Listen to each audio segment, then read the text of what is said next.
ତ ଦର୍ଶକ ବନ୍ଧୁ, ଭାଗ୍ୟ ଖେଳୁଛି ସିନ୍ଦୁର ଖେଳରେ ଆଜି ଦେଖିବାକୁ ପାଇବେ ପ୍ରତିଭା ଓ ଜେଜେମା ବର୍ଷାକୁ ଫସେଇ ଦେବେ। ହଁ ଦର୍ଶକ ବନ୍ଧୁ, ଲିପିକା ସେ ରାସ୍ତା ଦେଇ ଆସୁଥିବା ଆଉ ସିନ୍ଦୁକକୁ ଦେଖି ରହିଯିବା, ଆଉ ସେପଟୁ ଗୋଟେ ଲୋକ ଆସୁଥିବା। ଲିପିକା ତାକୁ ଦେଖି ପଚାରିବେ, ଏଇ ବକ୍ସ ଏଠି କେମିତି ଆସିଲା? ତାପରେ ଏଇ ଲୋକ କହିବେ, ଏଇଟା କାଲି ଗୋଟେ କାମ ପାଇଁ ବଡ଼ ଭାଉଜ ବାହାର କରିଥିଲେ। ଏହି କଥା ଶୁଣି ଲିପିକା ପୁରା ଆଶ୍ଚର୍ଯ୍ୟ ହେଇଯିବେ ଆଉ ବର୍ଷାକୁ ଡାଉଟ୍ କରିବେ।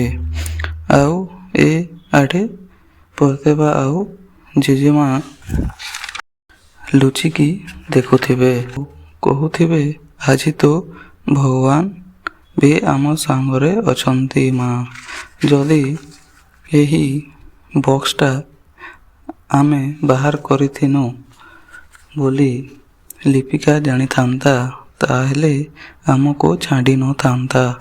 ତାପରେ ଲିପିକା ସେ ବକ୍ସରେ ଲାଗି ରହିଥିବା ଶାଢ଼ୀ ଖଣ୍ଡକୁ ଉଠେଇକି ଦେଖିଲେ ଆଉ କହିବେ, କାଲି ତ ଓ ଶାଢ଼ୀ ମୋ ଅପା ପିନ୍ଧିଥିଲେ। ତାମାନେ ମୋ ସନ୍ଦେହ ପୁରା ଠିକ୍ ଥିଲା। ଅପା ହିଁ ମୋତେ ସେ ବକ୍ସରେ ଭର୍ତ୍ତି କରିଥିଲେ। ତ ଦର୍ଶକ ବନ୍ଧୁ, ଆଜି ଏମିତି କିଛି ଜବରଦସ୍ତ ସିନ୍ ଦେଖିବାକୁ ପାଇବେ।